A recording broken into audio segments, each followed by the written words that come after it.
Cette vidéo est sponsorisée par Nvidia. Découvrez en description comment aller plus loin avec l'IA, plus vite avec RTX. Vous avez pu remarquer, à notre grand regret, je dirais, avec Stéphane, c'est que nous n'avons pas du tout eu la parité à la tribune. Non seulement ça, mais c'est vrai que notre belle audience, et c'est pas du tout un reproche pour les personnes qui étaient là, bien sûr, mais était très peu féminine. Voilà. Donc, ce qui nous a juste conforté dans l'idée que peut-être nous avions raison de faire cette session aujourd'hui. J'ai lu ce livre cet été.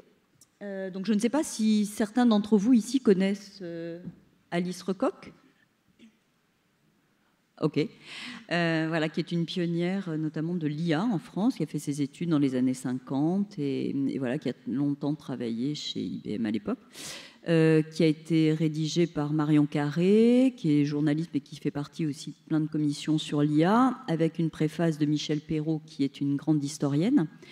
Et c'était vraiment très intéressant, ça part déjà du constat que la fiche Wikipédia consacrée à Alice Recoq a failli disparaître parce qu'en fait, les personnes estimaient qu'elle n'était pas suffisamment connue pour lui dédier une fiche Wikipédia, malgré tout son parcours et sa reconnaissance internationale. Voilà, bref.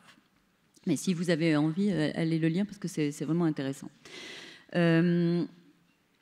Donc, on avait envie, alors on ne prétend pas en 45 minutes trouver des solutions et dire le pourquoi du comment. On voulait juste avoir deux témoignages de parcours et d'initiatives autour justement de cette question de l'accès des femmes aux métiers techniques. Alors, en l'occurrence en animation, mais peut-être que ça existe ailleurs. Enfin, j'imagine que ça existe aussi dans d'autres filières. Voilà.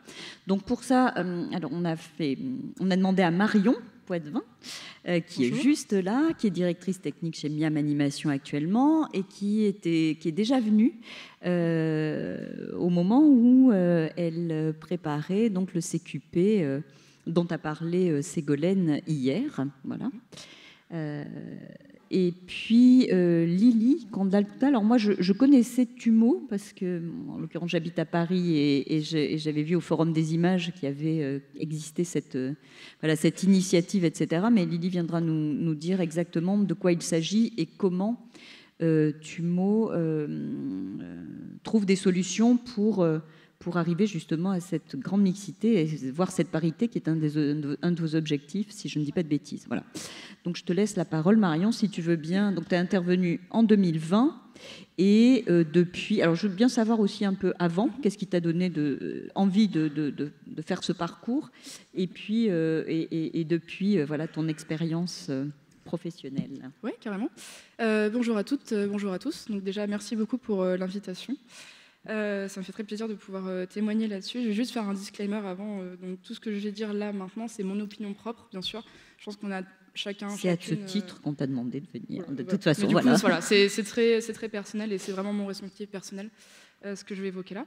Mais du coup, donc moi, j'ai une formation vraiment artistique à la base, parce que j'ai suivi ISART, la formation ISART Digital à Paris, donc en 5 ans, accès cinéma d'animation, où j'ai appris toutes les méthodes de conception 3D, donc modélisation sous Maya, lighting, compositing, du rigging, de l'animation, et très peu de Python en fait à l'origine, donc très peu de scripting, très peu de métiers techniques, si ce n'est le rig en fait, où on a fait un petit peu de commandes sous Maya. Mais du coup, voilà, à l'origine, pas du tout de scripting, pas du tout de développement. Et en fait, c'est vraiment à la fin de cette expérience d'études où on fait notre projet de fin d'études, tout simplement. Et en fait, là, pendant ce projet-là, il y avait des petites choses qui manquaient dans le processus d'automatisation. Donc ça va parler sûrement à certaines personnes, mais en l'occurrence, des exports de caméras, des checks de nomenclature au hasard, des choses comme ça qui vont vous parler. Et moi, ma volonté, c'était d'automatiser ça pour que mes camarades puissent se concentrer sur la partie artistique, en fait. Et donc, de là est arrivée ma volonté, moi, d'en faire mon métier, c'est-à-dire aider les gens à rester des créatifs, en fait, et à rester des artistes. Et c'était un peu ça l'ambition. Et de fil en aiguille, j'ai appris qu'il y avait un métier pour ça qui s'appelait le métier de TD, donc Technical Director. Donc, ça veut dire que tu as appris qu'il existait ce métier à quel âge ? À la toute fin des études. tard, du coup. Ouais. Donc, lors d'une conférence que Unity Image avait faite à Isart, et j'ai appris l'existence de ce métier-là, et je me suis dit, j'ai envie de faire ça. Et du coup, après Isart, j'ai eu la grande chance d'avoir des professeurs d'Isart en fait, qui m'ont fait rencontrer des personnes de Micros Animation. Et j'ai pu directement, suite aux études, aller à Micros en tant que TD, du coup, donc rejoindre l'équipe TD de Micros, en tant que TD responsable du compositing et un peu plus tard du matte painting. Voilà, donc je suis restée sur ces problématiques-là, surtout de fin de chaîne. Mais c'était vraiment très intéressant. Et par contre, le deal qui a été fait avec Micros, c'est nous, on veut bien t'accueillir, mais par contre, tu vas suivre cette fameuse formation CQP et TCN qui était en train d'être créée. Ce que j'ai fait. Et je pense vraiment que ça m'a aidé, honnêtement, à me dire j'ai une légitimité qui est aussi remise via un diplôme, aussi via un certificat. Mais en fait, pour moi, la question, elle s'est pas réellement posée parce qu'il y a des gens qui m'ont un peu aidé et qui m'ont dit il y a ces gens-là qui cherchent des techniciens, des techniciennes. Fonce quoi. Fonce parce que toi, tu as envie, on sait que tu as cette ambition-là et il ne faut pas que tu rates cette opportunité. Et du coup, voilà, c'est comme ça que ça s'est fait. D'accord, donc il y a des gens qui t'ont porté, qui étaient des ouais, hommes? Complètement, oui. Principalement, oui. Oui. Parce qu'on y reviendra peut-être, mais quand on a discuté ensemble, on parlait de rôle modèle. Ouais. Par exemple, Alice Recoq dont on parlait, voilà, mais si quelqu'un la connaissait, peut-être pourrait se dire « Ah oui, moi j'aimerais bien devenir comme elle et avoir ce parcours qu'on ne connaît pas. » Mais voilà. Et tu me disais que finalement, des rôles modèles féminins, tu n'en avais pas vraiment. Non, pas réellement, j'avoue. La majorité des mentors et des personnes qui m'ont guidée, qui m'ont poussée du coup dans cette direction, c'était principalement des hommes. Parce que justement, je pense que par une question de temporalité et de génération, les personnes en place à ces postes-là, c'était des hommes en fait. Mais vraiment, j'ai aujourd'hui énormément de reconnaissance, de gratitude envers ces personnes-là qui m'ont guidée, parce que dans la manière de faire ça, elles m'ont pas dit on t'aide parce que tu es une femme et que ça va être compliqué. Elles m'ont pas dit ça. Enfin, des fois, c'est ce qu'on dit. On dit toi, ça va être compliqué, etc. Et c'est pas comme ça qu'ils m'ont dit. Ils m'ont juste, par les gestes, fait comprendre que, comme tout le monde, j'étais aussi légitime qu'une autre, à faire un poste technique. Tu avais l'autorisation. Ouais, mais en fait, elle était même pas dite. C'était naturel. Et en fait, moi, le message que je portais aussi, c'est des fois, c'est juste, il faut faire comprendre à la personne, non pas par des mots, mais simplement par laisser offrir l'opportunité d'eux. En fait. Et ça, c'est vraiment important dans mon expérience, en tout cas. Et voilà, j'ai beaucoup de reconnaissance pour ces personnes-là aujourd'hui. Super. Donc aujourd'hui, tu as été en poste après. Ouais. Tu as eu t'as une progression dans les postes que tu as occupés. Je ne vais pas te demander de donner des exemples, etc., bien sûr particuliers, mais juste un retour d'expérience sur la manière dont ça fonctionne ensuite dans les entreprises. Sur la manière dont tu fonctionnes avec peut-être les personnes que tu encadres aussi, déjà, et puis ensuite avec le reste des équipes avec lesquelles tu es amené à travailler, sur justement cette question de légitimité, sur la manière dont toi, si tu arrives à l'analyser avec un peu de recul aussi, de se dire comment moi je me comporte, est-ce que je me comporterais différemment, enfin, est-ce que j'ai l'impression que mes collègues masculins se comportent différemment, et est-ce qu'il y a un biais, est-ce que ça induit que je dois me comporter différemment pour être plus légitime ou autant légitime? Qu'est-ce que tu penses de ça? Je pense que c'est déjà des questions importantes à se poser. Et je pense que tout ça est vrai, tout ça est présent en fait. Donc, je disais donc à l'instant que j'avais des mentors qui m'avaient un peu pris sous leur aile, mais je pense aussi qu'il y a dans les domaines techniques des hommes qui se conçoivent comme des mentors aussi, en particulier envers de jeunes femmes. Et donc, du coup, ça, j'en suis consciente, ça aide aussi.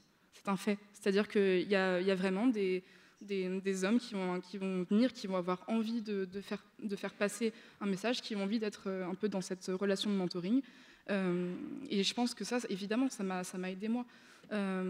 À l'inverse, il y a des situations où quand on arrive en tant que jeune femme dans des grands studios avec beaucoup d'expériences qui sont très renommés, très réputés, avec des experts techniques qui ont aussi de l'expérience.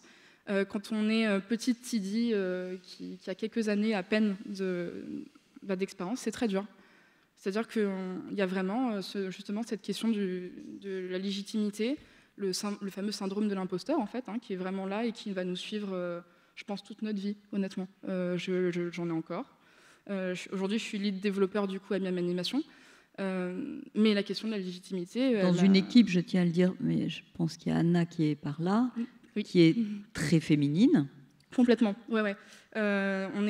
Du coup, justement, on est une équipe de 4 développeurs et on est 3 filles, 3 femmes. Voilà, donc voilà. Effectivement, Miam a cette volonté d'avoir une équipe très féminine et où chacun se sent bien, se sent à sa place, se sent légitime, justement. Et ça, c'est très important. Mais du coup, pour revenir sur le sujet de cette légitimité, moi j'ai vraiment eu des problèmes avec certaines personnes lors de mon parcours, malheureusement. Parce que, oui, je sortais d'école, je pense que j'étais très jeune et des hommes avec beaucoup d'expérience qui arrivent et qui veulent nous apprendre comment faire notre métier, en fait. Donc on nous dit, oui, moi je ferai pas ça comme ça, en fait. Est-ce que tu es sûr de bien avoir pensé à ça, etc. Alors que c'est des artistes, donc c'est-à-dire c'est des artistes qui viennent et qui nous apprennent à nous, développeurs, comment développer, en fait. Mais il peut y avoir 2 choses. Il peut y avoir l'âge qui joue. Oui, bien sûr. Bien voilà. Sûr. Tu te dis, bon, une personne jeune ne va pas m'apprendre, voilà. J'en sais plus que lui. Et il y a le fait d'être une femme. J'ai du mal à savoir exactement, à jauger. Mais voilà ce qui ressort de mon expérience. Oui, voilà, c'est vraiment ça l'expérience. Et moi, honnêtement, par rapport au fait de comment je me comporte, c'est quoi l'énergie que j'essaie d'amener dans mes relations, etc. Évidemment que ça demande un effort, en fait, aussi. C'est-à-dire que c'est très compliqué dans la relation quand on échange beaucoup avec des personnes, avec des hommes, en fait. Il faut qu'on se mette dans un mood, j'ai envie de dire. On vient et on sait qu'on va devoir paraître... il faut qu'on ait l'air d'une experte, en fait. Et il faut pas qu'on flanche. C'est-à-dire, il faut vraiment arriver. Il y a des gens qui ont beaucoup d'expérience, comme je disais, souvent des hommes. Question de génération, comme je disais tout à l'heure. Il faut vraiment avoir un goût pour le débat, en fait, j'ai envie de dire. Il faut être capable de faire de la juste orale avec ces personnes-là pour leur faire comprendre que non, on a notre légitimité, en fait. Et on sait de quoi on parle. Et qu'on soit une femme ou pas, en fait. C'est vraiment, on a été formés à ça. On est des techniciens, des techniciennes, et on fait un travail ensemble commun. Essayons de s'écouter avec humilité et de débattre de manière cohérente ensemble. Professionnelle, en fait. Professionnelle, voilà, oui, sur oui. un terrain professionnel. Oui, complètement. Mais oui, voilà, du coup, il faut moi, je ressens, encore aujourd'hui d'ailleurs, qu'il y a une posture, ça demande une posture, ça demande des fois de la préparation mentale, de se dire ok, aujourd'hui je vais être cette personne-là, faut que je sois prête à aller dans la jouxte, en fait. Et il y a des qualités malgré tout qui sont qu'on va attribuer de manière générale plutôt aux hommes, plutôt aux femmes, etc. Je trouve que le goût pour le débat oral et pour ça, l'aspect confiance en soi, légitimité, c'est quelque chose de très fort et qui se retrouve beaucoup. Eh bien, merci déjà pour cette premier retour d'expérience. Peut-être on passera plus tard à un autre point, le mal-être, que tu peux ressentir, la culture du crunch, un peu et la difficulté aussi quand on est une femme et qu'on souhaite à un moment donné avoir des enfants. Voilà comment ça se gère. Mais je vais peut-être d'abord passer la parole à Lily pour que tu nous expliques. Je te voyais opiner du chef sur un certain nombre de points que Marion a soulevés. Si tu veux bien nous présenter donc Tumo, ce que c'est, ce que vous faites, et un point que nous t'avions demandé de mettre en exergue, c'est la manière dont vous arrivez à attirer des jeunes filles dans cette formation, mais qui est multiple aussi. Mais on va essayer de se concentrer sur l'animation, puisque vous offrez ça, mais voilà, tu vas nous dire tout ça, s'il te plaît. Okay. Donc bonjour à toutes et à tous. Effectivement, moi je vais parler plus spécifiquement donc, de cette école de la création numérique qui s'appelle TUMO Paris, qui est implantée au Forum des images. Donc je ne vais pas trop parler du forum, mais en fait, je pense que le lieu culturel Forum des images a aussi beaucoup influencé la façon dont on approche les choses à TUMO Paris. Donc voilà, comme vous le voyez, là, on est sur la tranche d'âge 12-18. Donc on est vraiment sur des très jeunes, même si à TUMO, on a des étudiants qui ont plus de 18 ans, qui sont dans leurs études supérieures, puisqu'on peut s'inscrire jusqu'à l'âge de 18 ans, mais ensuite, on ne met personne dehors. Donc voilà, donc on accueille environ 1200 étudiants par semaine. C'est du hors temps scolaire, donc on a plusieurs créneaux où les étudiants viennent entre le mardi et le samedi.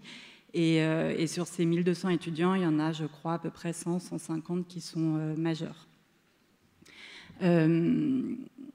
TUMO, juste une précision, c'est un projet qui est international. À la base, c'est né en Arménie. Le premier centre, il a ouvert à Erevan il y a déjà une quinzaine d'années. Et le centre de Paris, qui a ouvert au Forum des images, c'est le premier à avoir ouvert à l'étranger en septembre 2018. Donc on a déjà quelques années d'existence. Et bon, je vous laisserai aller regarder, mais en France, il y a 2 autres centres qui existent, un à Lyon et un à Marseille, qui a ouvert, si je ne me trompe pas, au printemps dernier. Mais chaque centre fonctionne indépendamment. Et c'est une école qui a ouvert avec des très forts enjeux de mixité sociale et de mixité de genre. Puisque voilà, le Forum des images, c'est une institution qui est subventionnée par la ville de Paris. Donc on a aussi une mission aussi de service public et de s'adresser vraiment à tous les ados du territoire francilien.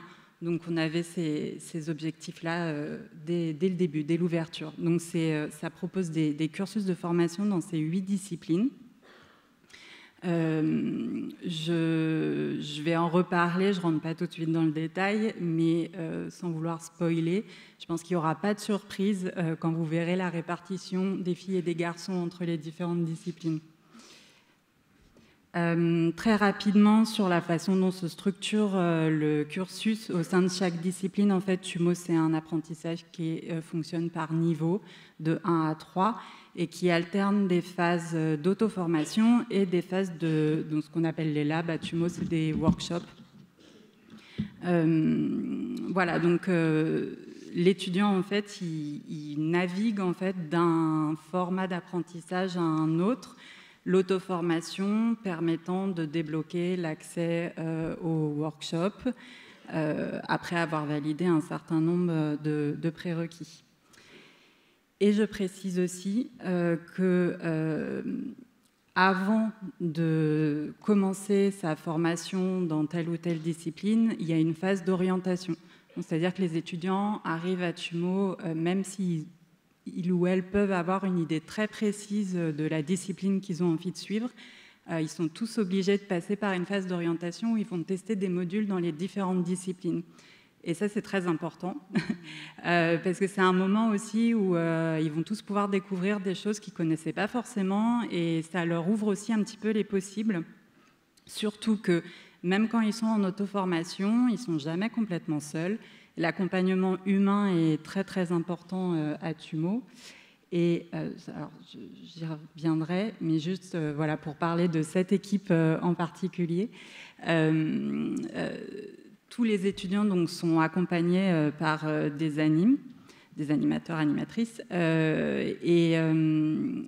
À chaque créneau en fait, où on accueille des étudiants, les animes, ils ont un petit pool d'étudiants sous leur houlette, donc qui vont en fait très bien connaître et qui vont accompagner un peu à tous les niveaux. Bon, c'est surtout pour avancer dans leur cursus, mais c'est aussi pour les aider à s'orienter au sein de l'école.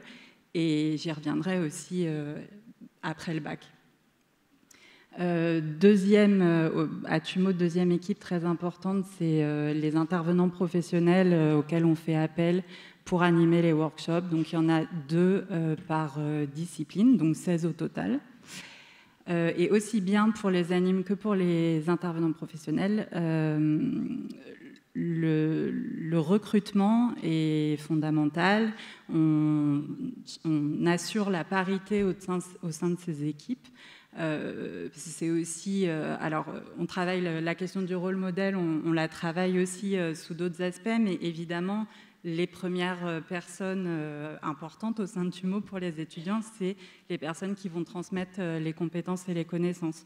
Donc c'est pour ça que la parité est très importante. Et au moment des entretiens qu'on fait passer, quand on recrute, cette question de l'inclusion est abordée en fait dès l'entretien. Donc voilà, c'est aussi quelque chose qu'on porte et qu'on veut voir nos équipes porter auprès des étudiants. Alors, juste, je vous montre ça, je pense que j'y reviendrai sur notre programme dédié à l'orientation professionnelle. Donc je vous montre l'évolution de la proportion filles-garçons à TUMO depuis l'ouverture. Donc comme vous le voyez, quand on a ouvert les inscriptions, on était à 25% de demandes d'inscription de filles. Sachant que TUMO, on y va sans... on n'a pas besoin de prérequis, de connaissances, de compétences, de matériel. En fait, c'est vraiment ouvert à tout le monde. Donc, ça a demandé un très très gros travail de recherche de public. C'était un peu le premier enjeu. En fait, c'était déjà de faire venir les filles au sein de TUMO et ensuite les faire rester. Et ensuite, et ça c'est un peu notre principal défi actuellement, obtenir une parité un peu dans toutes les disciplines. Peut-être que je ne rentre pas dans le détail tout de suite des actions de comment on fait venir. Si, tu peux y aller. Okay. Pardon, oui, vas-y, au contraire. Mais bon, alors, je pense... Sauf si tu veux passer tes diagrammes avant pour montrer un peu comment ça évolue. Une vue globale. Ouais, peut-être je vais faire ça. Et ça, c'est la répartition. Alors, c'est une moyenne depuis 2018. Je vais vous montrer un peu comment ça a évolué dans le temps après. Mais ça, c'est la répartition au sein de chaque discipline. Voilà, donc bon, comme je le disais, bon, sans surprise, les disciplines vraiment plus paritaires, c'est l'animation 2D, en l'occurrence à TUMO, le design graphique, le dessin, le cinéma. Le jeu vidéo et la programmation sont les deux disciplines les plus genrées au masculin. Et en musique et en modélisation 3D, voilà, on est une majorité de garçons, mais disons que l'écart est moins important. Et ça change, je vais montrer tout de suite ça, qu'en 3D, donc ça c'est l'évolution depuis le post-Covid, parce que enfin, bref, les chiffres sont plus pertinents après le Covid. En 3D, justement, le travail qu'on a mené a permis de vraiment remonter le taux de filles au sein de cette discipline, parce qu'on partait d'assez bas. La musique, c'est très stable, on n'arrive pas... Alors, c'est musique assistée par ordinateur, hein, donc voilà, ça reste... Là, on n'arrive pas encore à faire bouger trop les chiffres. Et là, je vous montre donc sur le jeu vidéo et la programmation. Bon, on a du mieux. On a une féminisation progressive. Pareil, je vous dirai un peu ce qu'on essaye de faire. Parce qu'on est passé de moins de 20% à plus de 25%. Mais il y a encore évidemment beaucoup de travail. Alors, voilà. Qu'est-ce que vous faites? Alors déjà, pour faire venir les filles à TUMO, ça, en fait, on a beaucoup bénéficié du fait d'être à la base un lieu culturel et d'avoir un service qui s'occupe de la recherche de public. Donc ça nous a beaucoup aidé en fait pour cibler. Donc après, c'est des plans de communication qui sont voilà, qui ne vont pas vous étonner, de diffuser des flyers dans les lieux qui sont fréquentés par les filles, notamment les cours de danse, cours de théâtre, cours de dessin, etc., d'acheter des espaces dans des publications, des magazines qui sont pour les adolescentes, enfin qui ciblent plus spécifiquement ce public. Peut-être plus important, parce que c'est assez structurel et ça s'inscrit dans le temps, on a aussi noué des partenariats avec un certain nombre de structures qui travaillent spécifiquement dans le champ de l'accès des filles et des femmes aux métiers techniques. Alors, je vais vous en citer. Je ne vais pas rentrer dans le détail de ce que fait chaque structure, mais si vous avez des questions, n'hésitez pas. Mais c'est des structures comme Bicomtech, Femmes at Numérique, le programme Wi-Fi aussi des clubs FAS, Revel également. Et j'en parlerai, mais on vient de signer un partenariat dans un autre domaine avec l'ISART. C'est assez marrant. On a découvert avant de monter sur scène qu'il y avait un lien, en fait. Mais, il y a des gens d'ISART dans la salle. Voilà. Et ensuite, au sein de l'école, comme je le disais, évidemment, il y a l'accompagnement humain. Les animes donc, connaissent très bien leurs étudiants et vont pouvoir vraiment les inciter, les motiver, en fait, pour les filles, à au moins aller tester des cursus jeux vidéo, programmation, enfin des cursus plus techniques, sachant qu'à Tumo, on peut se réorienter à tout moment. Donc en fait, il y a aussi, on n'est pas engagé pour, je sais pas, 3 ans, on peut vraiment se réorienter, donc ça permet en fait au moins de tester, d'aller voir si on aime ou pas. Et aussi, on essaye on a réfléchi aussi à la façon de transmettre en fait au sein de ces disciplines.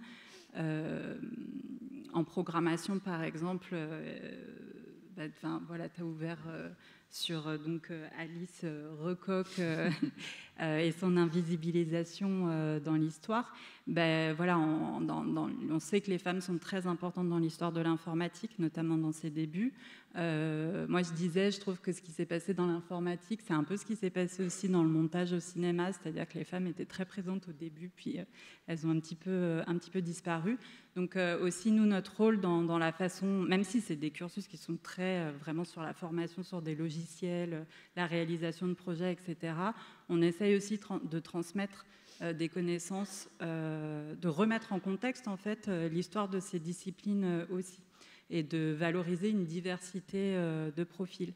On essaye aussi d'avoir une approche créative aussi, même dans les cursus les plus techniques comme en programmation, de ne pas faire que du code. Voilà, il y a aussi, ils vont faire du dessin algorithmique, développer un jeu 2D sans passer par moteur de jeu. Enfin, voilà, des choses aussi créatives pour approcher.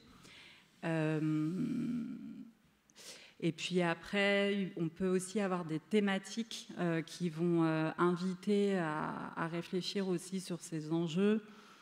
Là, par exemple, des fois, on travaille en lien avec la programmation du Forum des images. Donc, on vient de faire un workshop en jeux vidéo, une game jam, dans le cadre de la thématique de programmation actuelle du Forum, qui s'appelle « Refaire l'amour », qui est une thématique qui revisite la comédie romantique à l'ère actuelle, post-MeToo.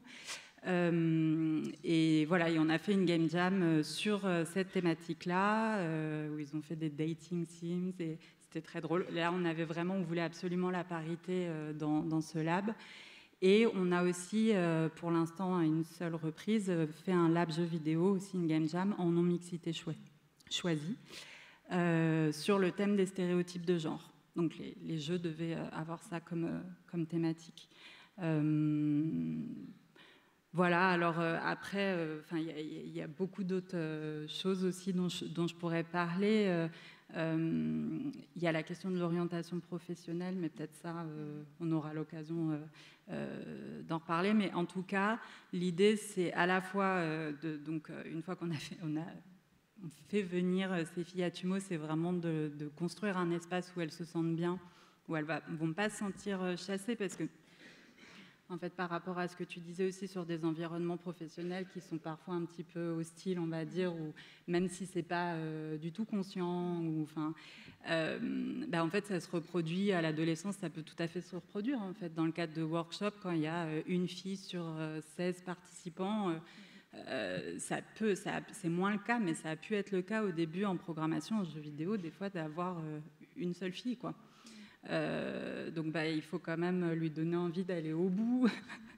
Voilà, donc construire un espace sûr. Et puis oui, voilà, travailler la parité au sein de toutes les disciplines.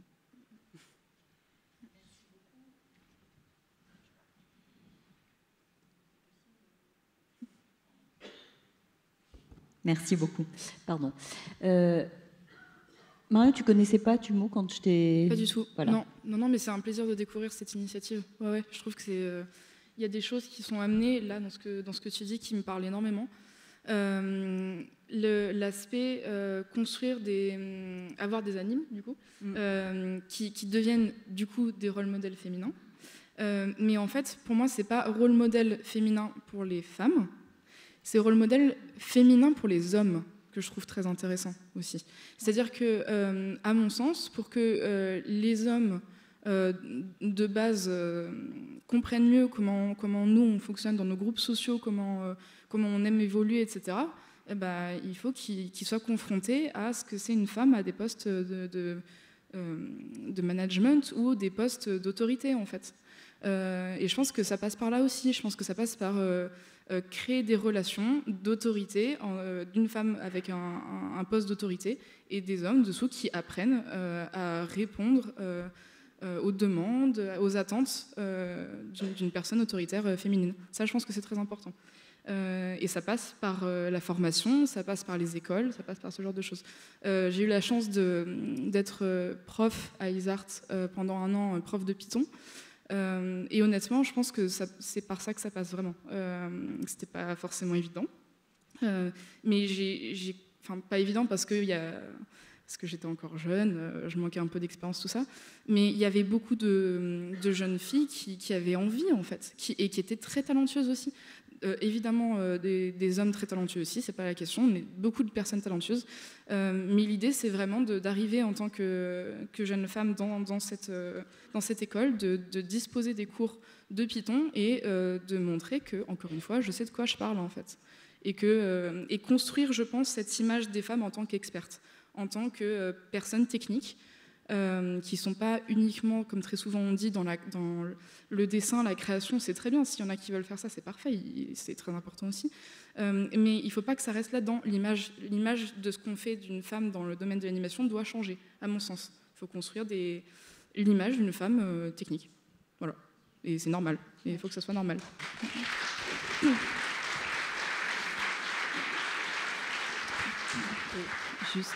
Juste pour compléter, alors surtout que, alors à TUMO c'est pas trop le cas parce que justement les étudiants et étudiantes ils se retrouvent pris aussi dans un modèle. Alors c'est un parallèle un peu bizarre, mais en fait ça renvoie un peu à la notion de culture d'entreprise dont on parlait dans le. Mais en fait, on apprend aussi à évoluer en fonction des codes de l'environnement dans lequel on évolue, quoi. Donc on n'a pas trop de problèmes à ce niveau-là, mais par contre, sur ce qu'on peut faire en milieu scolaire, moi j'ai pas mal de collègues qui ont pu me dire justement qu'elles sentaient bien que quand c'est des ateliers qui peuvent être animés avec des équipes paritaires, en fait, la femme, sa parole est beaucoup plus facilement remise en cause et on va beaucoup plus se tourner vers l'homme. Oui. Voilà. Quand il y a un duo ou quand il y a plusieurs personnes. Je ne suis pas étonnée pour le coup, honnêtement. Et d'ailleurs, avant de venir, j'avais regardé quelques chiffres quand même par curiosité. Et il parlait justement côté professionnel que quand des femmes dans les métiers techniques portent des projets et font des levées de fonds,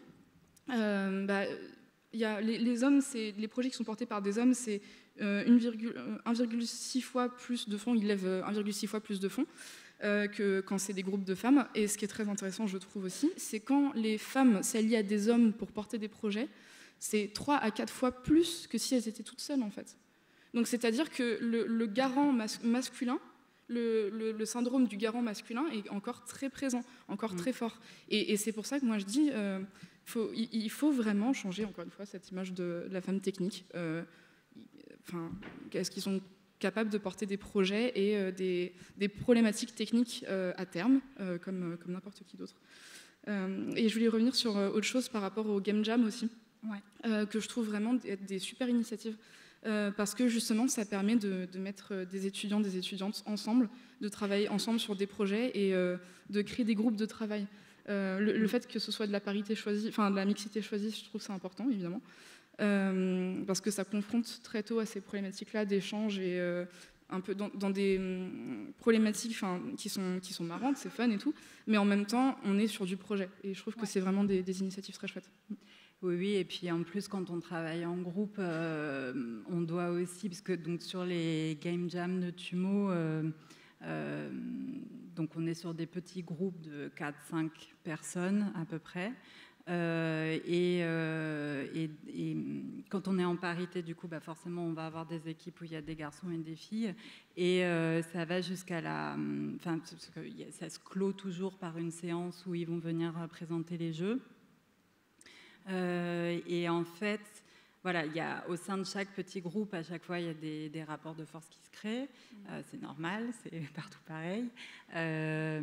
Et peut-être aussi voilà, des personnes qui vont plus spontanément prendre la parole dans les séances de restitution, présenter le jeu, etc. Donc en fait, l'apprentissage, il porte aussi en fait sur ça, sur comment on fait de la place à tout le monde, comment on se répartit la parole. Voilà, c'est vrai qu'on est sur des disciplines qui demandent beaucoup d'apprentissage de compétences, enfin de l'apprentissage technique, mais en tout cas, à TUMO c'est sûr, mais je pense que c'est beaucoup plus général. En fait, nous, on travaille aussi vraiment beaucoup la question, enfin ce qu'on appelle les soft skills. Pour les filles, ça aide beaucoup la confiance en soi, évidemment, mais c'est aussi ça, c'est apprendre à gérer le collectif, quoi.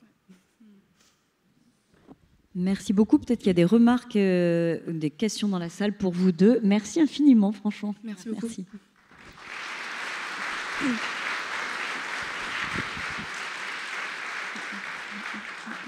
Ah, une question en bas. Bonjour et merci. Anne-Emmanuelle, Brassard-Lyon. Alors, nous, on a remarqué en tant qu'école que la problématique ne se portait pas forcément sur l'accès aux formations, puisqu'aujourd'hui, on a une mixité presque parfaite dans nos classes sur la filière 3D, ce qui n'était pas le cas il y a 15 ans. Ce que nous font remonter les studios, c'est plutôt la problématique après, au moment de l'accès à l'emploi, où les femmes n'osent pas se positionner. Du coup, je ne sais pas si vous avez des pistes de réflexion là-dessus. Je te laisse commencer. Alors ça, c'est vrai que l'orientation professionnelle, c'est un énorme enjeu. En fait, à TUMO, alors c'est pas quelque chose qui existait dès l'ouverture de l'école, c'est quelque chose qu'on a développé avec le temps, beaucoup du fait des demandes en fait de nos étudiants qui sont au collège et au lycée, comme je le disais pour la plupart, et qui s'interrogent beaucoup sur leur avenir. Et donc on a construit énormément d'initiatives. Alors c'est des choses qui se mettent en place encore aujourd'hui. Enfin voilà, c'est vraiment encore en construction. Nous, on a un programme dédié à l'orientation qui applique une méthode qui s'appelle, alors c'est un petit peu barbare l'acronyme, ADVP. Je sais pas, j'oublie un peu ce que ça veut dire, mais c'est Activation du développement vocationnel et personnel. Je crois que ça vient du Canada. Si vous avez déjà fait des bilans de compétences, c'est assez proche dans la méthode. Et ça, c'est des choses qui se construisent dans la durée aussi, sur l'accompagnement des étudiants ou des étudiantes. Et pour les filles, nous, c'est aussi ça qui nous permet vraiment de lever des blocages qui sont mis un peu a priori. Il y a pas mal d'autocensure en fait à ce niveau-là. Alors c'est vrai que nous, pour les personnes qu'on touche, le premier pas, ça va être d'aller vers les bonnes formations dans le supérieur. Mais en fait, c'est aussi un moment, t'en parlais un petit peu d'ailleurs, c'est aussi un moment où on va pouvoir explorer une diversité de métiers. Et parce que c'est vrai qu'en fait, et là je parle aussi à titre personnel, quand on est ado, on connaît très très mal le monde professionnel. Et même dans le cadre des études supérieures, ça prend du temps avant de vraiment arriver à comprendre ce qui va nous plaire et dans quel environnement on a envie de travailler. Voilà, donc ça, cet accompagnement vraiment individualisé à l'orientation, il permet ça en fait, il permet vraiment de défricher les possibles.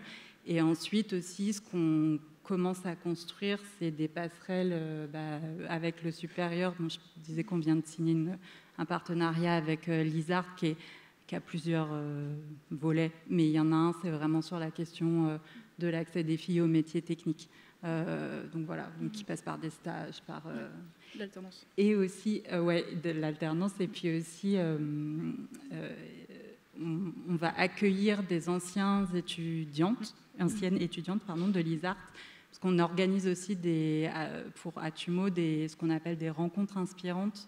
Donc de petits groupes d'étudiants d'une quinzaine de personnes avec des professionnels, donc des personnes vraiment en activité.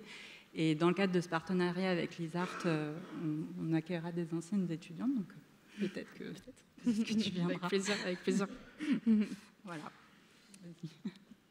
Est-ce que tu as quelque chose à rajouter sur ce point, bien sûr? Je veux bien réagir. Moi, je pense que cette question-là de l'accès du coup au travail, au métier et la différence entre les genres, elle est très sociale, à mon sens. C'est une conviction personnelle là pour le coup. Mais en fait, je pense que les hommes, de manière générale, quand ils ont de la facilité à créer des contacts. Et ils fonctionnent par système de réseau. Et de base, quand on a un domaine qui historiquement est très masculin, ils vont facilement pouvoir créer des contacts et recréer et réactiver en fait leur réseau. Et je pense que c'est d'autant plus vrai aussi avec quand on a des profs, comme je disais tout à l'heure, qui deviennent des mentors, des figures de mentors, qui sont capables d'activer leur propre réseau pour faire rentrer les étudiants dans les écoles. Et ça, je pense que ça fonctionne très bien avec les hommes. Ça a très bien marché pour moi aussi, j'ai eu cette chance-là. Et je pense que notre responsabilité aujourd'hui, en tant que professionnelle ou qu'ancienne étudiante, c'est aussi d'être capable d'activer ce réseau. C'est-à-dire, nous, de dire « Ah oui, je connais cette personne-là, elle est super, elle est hyper talentueuse, elle est technique, elle sait de quoi elle parle, go, en fait. » Vraiment, passe un moment avec elle, vois avec elle. Et en fait, je pense que c'est aussi notre responsabilité en tant que professionnel de faire ça. Pour justement commencer à créer le réseau de camarades, en fait. C'est ça qu'il faudrait qu'on fasse, je pense. On parlera de l'importance du réseau des alumni demain matin, justement. Peut-être que ça peut être un point qu'on soulèvera. Merci Sandrine Auducœur, cofondatrice du studio Zone 658 à Montpellier. Moi, je voulais aussi intervenir sur le fait qu'on est tous, autant que nous sommes, responsables aussi de pouvoir intervenir avant toutes les écoles que l'on connaît aujourd'hui qui forment à ces métiers, mais on peut intervenir dans les collèges, dans les lycées. Il y a des régions, moi je fais partie de l'Occitanie, qui a ce genre de velléité et qui propose à des professionnels de venir parler de nos métiers. Et en tant que femme, je suis encore sollicitée à ce niveau-là. Est-ce que je peux venir montrer, indiquer le chemin qu'on peut prendre et qu'il est possible de prendre?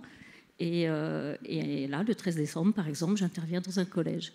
Il faut absolument donner de l'information parce que ça n'existe pas au niveau des enseignements plus classiques, on va dire.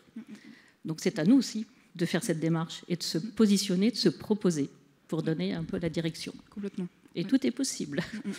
Et de montrer aussi que les mathématiques, ça peut aider à créer des images. Oui. Et pas que... C'est ça. Moi, j'ai fait bac L. Honnêtement, je dis ça... Voilà, c'est formidable. Merci encore à toutes les deux. Merci beaucoup. Merci beaucoup. Merci. Avant de passer à la session les étudiants et les étudiantes ont du talent et de vous passer un film, moi je voulais aussi remercier plusieurs autres jeunes femmes avec lesquelles on a discuté avec Patrick, et notamment Florine Foucard, qui est doctorante en art numérique à ATI, qui est ingénieure graphique, elle travaille dans le jeu vidéo actuellement, elle travaille chez Soclap. Cléa Gonnet, qui est dans la salle, je l'ai vue tout à l'heure, elle est venue, elle est là-bas, qui est diplômée aussi d'un master à ATI et qui travaille chez Praxinos, elle actuellement, qui fait du développement chez Praxinos. Et puis Pascal O, que j'ai vu aussi arriver ce matin, voilà, qui est développeuse pipe chez MacGuff. Et donc merci à toutes pour les échanges qu'on a eus ensemble. Merci encore à toutes les deux. Merci.